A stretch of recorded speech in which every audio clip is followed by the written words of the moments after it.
Hello everyone, this is Pooja Sharma from Pooja Sharma classes. तो आज हम डिस्कस करेंगे बीएफ स्किनर का सिद्धांत, जो कि आपका यहाँ से क्वेश्चंस बनते हैं। यानी कि मनोविज्ञान में आपके 70% क्वेश्चंस कहाँ से बनते हैं, जो आपके सिद्धांत हैं इनसे क्वेश्चंस बन जाते हैं आपकी सीडीपी में। तो आपको इन सिद्धांतों को अच्छे से पढ़ लेना है। बाकी मैंने प्रीवियस ईयर क्वेश्चन पेपर को कंप्लीट डिस्कस करा ही दिया है, आप इनको देख लेना। आपको एग्जाम का लेवल पता चल जाएगा, किस तरीके के क्वेश्चंस आते हैं और आपको कितना आता है और आपको कितना मेहनत करने की आवश्यकता है।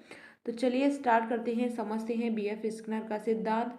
इससे पहले मैंने थॉर्नडाइक का सिद्धांत कंप्लीट करा दिया है। मैं आज से सभी क्लासेस को कंटिन्यू कराऊंगी, तो आप क्लासेस को देखिए और अपनी तैयारी को बेहतर बनाइए। तो चलिए स्टार्ट करते हैं। आपको वीडियो पसंद आती है तो वीडियो को लाइक कर देना, अपने दोस्तों के साथ शेयर कर देना। चैनल को सब्सक्राइब नहीं किया है तो चैनल को सब्सक्राइब कर लेना और बेल आइकन को प्रेस कर लेना, जिससे आने वाली वीडियो का भी नोटिफिकेशन आपको मिल जाएगा। फ्री नोट्स के लिए आप टेलीग्राम चैनल से जुड़ जाइए, यहाँ पर आपको फ्री नोट्स मिल जाएंगे, तो आपको यहाँ पे ज्वाइन हो जाना है। तो चलिए स्टार्ट करते हैं, समझते हैं बीएफ स्किनर के सिद्धांत को। तो बीएफ स्किनर के सिद्धांत को क्रिया प्रसूत का नियम कहते हैं। मोस्ट इम्पोर्टेंट क्वेश्चन है कि जो आपका बीएफ स्किनर है, इनके सिद्धांत को हम क्या कहते हैं? क्रिया प्रसूत का सिद्धांत कहते हैं, क्रिया प्रसूत का नियम कहते हैं। कई बार पूछा जा चुका है कि क्रिया प्रसूत का नियम किसका है, तो यह आपका बीएफ स्किनर का है। किसका है? बीएफ स्किनर का है। तो आपको पता होना चाहिए कि क्रिया प्रसूत अनुबंधन का जो नियम है किसने दिया है? यह आपका बीएफ स्किनर ने दिया है। यहाँ तक बात क्लियर। अब समझते हैं स्किनर ने अपना प्रयोग किस पर किया था। तो स्किनर ने अपना प्रयोग किस पर किया था? तो स्किनर ने किया था चूहे पर प्रयोग किया था और कबूतर पर प्रयोग किया था। यानी कि चूहे और कबूतरों पर इन्होंने प्रयोग किया था बीएफ स्किनर ने। अब बात करते हैं इनके सिद्धांत की। जो इन्होंने सिद्धांत का प्रतिपादन किया था, कब किया था? तो इन्होंने प्रतिपादन किया था 1950 से लेकर 1954 के बीच में अपने बीएफ स्किनर सिद्धांत का इन्होंने प्रतिपादन किया था। यहाँ तक बात क्लियर। बीएफ स्किनर के सिद्धांत को हम क्रिया प्रसूत अनुबंधन का सिद्धांत कहते हैं, क्रिया प्रसूत अनुबंधन का सिद्धांत कहते हैं। बीएफ स्किनर ने प्रयोग किस पर किया था? चूहे पर और कबूतर पर किया था। 1950 और 1954 के बीच में इन्होंने अपने सिद्धांत का प्रतिपादन किया था। किसने? बीएफ स्किनर ने। चलिए अब आगे समझते हैं। क्रिया प्रसूत अनुबंधन के सिद्धांत को हम क्या कहते हैं? इनके सिद्धांत को हम आर टाइप की थ्योरी कहते हैं, आर टाइप थ्योरी कहते हैं। आपको पता होना चाहिए, जो आपके थॉर्नडाइक थे उनको हम क्या कहते थे? एसआर थ्योरी कहते थे। उनके सिद्धांत को क्या कहते थे? एसआर थ्योरी कहते थे। लेकिन जो आपके स्किनर हैं इनको हम क्या कहते हैं? आर टाइप की थ्योरी कहते हैं। यहाँ तक बात क्लियर। चूहा की बात करें तो स्किनर के सिद्धांत में चूहा कौन है? अनुक्रिया करता है। अनुक्रियाकर्ता को क्या बोलते हैं हम? स्टिमुलस। अब बात करते हैं भोजन की। भोजन क्या है?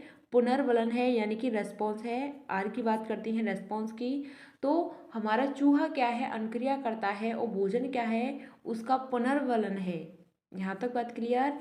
अब नेक्स्ट समझते हैं। यहाँ तक आपने समझ लिया कि क्रिया प्रसूत का जो सिद्धांत है इसे हम आर टाइप की थ्योरी कहते हैं, यानी कि स्किनर के सिद्धांत को हम आर टाइप की थ्योरी कहते हैं। चूहा की बात करते हैं तो चूहा अनुक्रिया करता हो जाता है, भोजन आपका पुनर्वलन हो जाता है। अब समझते हैं पुनर्वलन के विषय में। जो पुनर्वलन होता है यह दो प्रकार का होता है।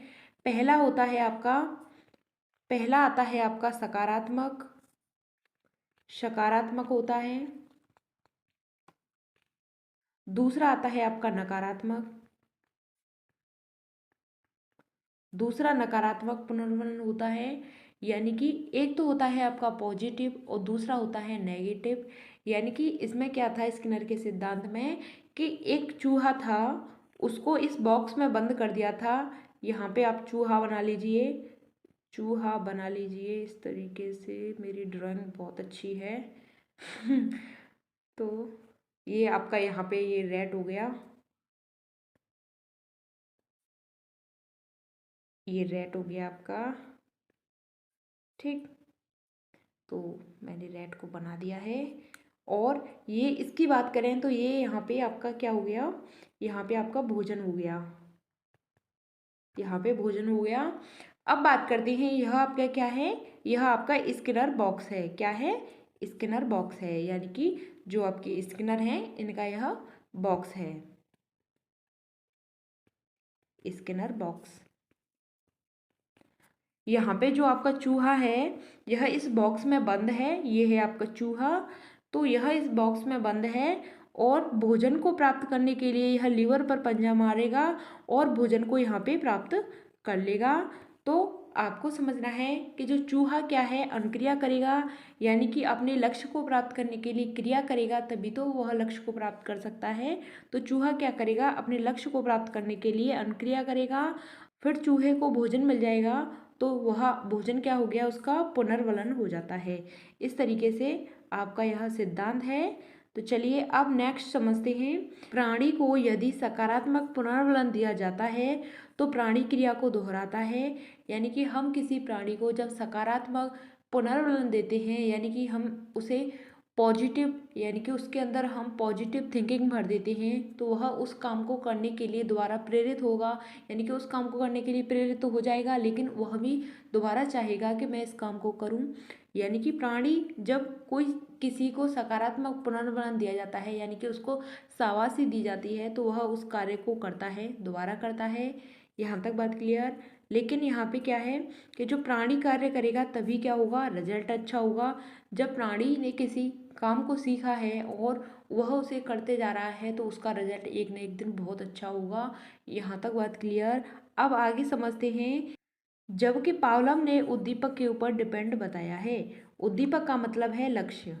पावलव ने किसके ऊपर डिपेंड बताया है, लक्ष्य के ऊपर डिपेंड बताया है। यहाँ तक बात क्लियर। अब बात करते हैं स्किनर की। चूहा कैसा था, चूहा भूखा था।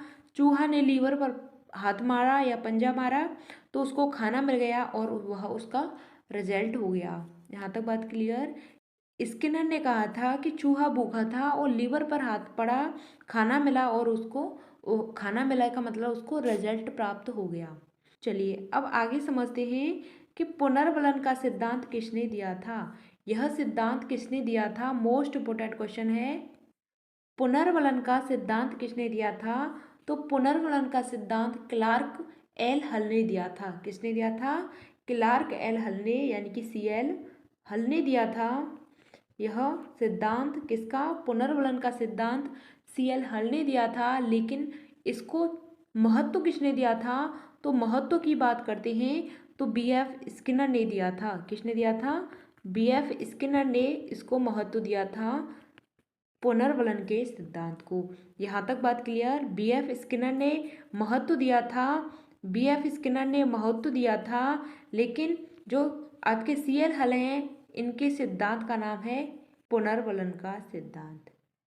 स्किनर का कहना है कि प्राणी सही क्रिया कर रहा है तो उसे तुरंत पुनर्वलन दिया जाना चाहिए, यानी कि जब प्राणी किसी काम को सही तरीके से कर रहा है, सही कर रहा है, तो उसे पुनर्वलन दिया जाना चाहिए, जिससे प्राणी को उस काम को करने के लिए दोबारा प्रेरित होगा और उस काम को दोबारा करने की कोशिश करेगा।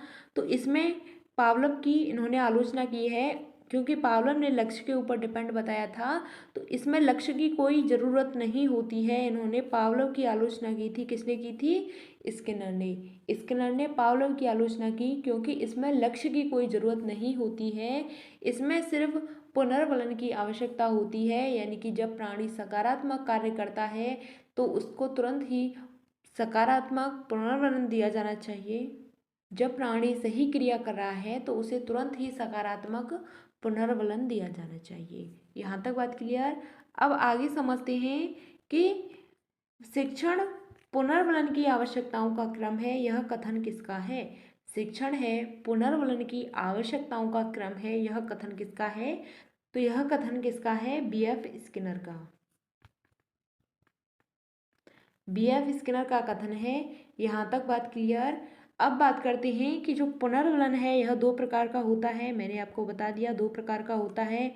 एक तो होता है आपका पॉजिटिव, दूसरा होता है आपका नेगेटिव। यहाँ तक बात क्लियर।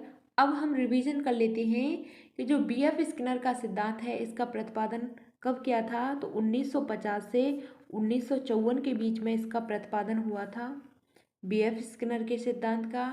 और इनके सिद्धांत को हम क्या कहते हैं? क्रिया प्रसूत अनुबंधन का सिद्धांत कहते हैं।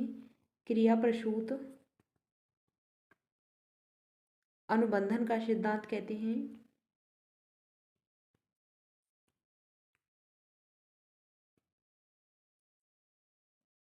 क्रिया प्रसूत अनुबंधन का सिद्धांत कहते हैं। प्रयोग की बात करते हैं तो प्रयोग किस पर किया था? प्रयोग किया था इन्होंने चूहे पर और कबूतर पर। चूहे और कबूतर पर इन्होंने प्रयोग किया था और इन्होंने आर टाइप की थ्योरी दी थी। कैसी थ्योरी दी थी? आर टाइप की थ्योरी दी थी। यहाँ तक बात क्लियर। पुनर्वलन की बात करते हैं तो यह सी एल हल ने दिया था। पुनर्वलन की बात करते हैं तो किसने दिया था? सी एल हल ने दिया था। सी एल हल ने दिया था। लेकिन इसके महत्व की बात करते हैं तो महत्व किसने दिया था? स्किनर ने महत्व दिया था इसको। स्किनर ने महत्व दिया था। आपको वीडियो पसंद आती है तो वीडियो को लाइक कर देना, अपने दोस्तों के साथ शेयर कर देना। चैनल को सब्सक्राइब नहीं किया है तो चैनल को सब्सक्राइब कर लेना और बेल आइकन को प्रेस कर लेना, जिससे आने वाली वीडियो का भी नोटिफिकेशन आपको मिल जाएगा। फ्री नोट्स के लिए आप टेलीग्राम चैनल से जुड़ जाइए, यहाँ पर आपको फ्री नोट्स मिल जाएंगे, तो आपको यहाँ पे ज्वाइन हो जाना है। तो चलिए मिलते हैं आपको आगे की नेक्स्ट वीडियो में। अगर आपको कोई भी डाउट होता है तो आप कमेंट के माध्यम से हमसे पूछ सकते हैं। तो चलिए, थैंक्स फॉर वॉचिंग। जय हिंद, वंदे मातरम। हम सभी क्लासेस को कंटिन्यू करेंगे।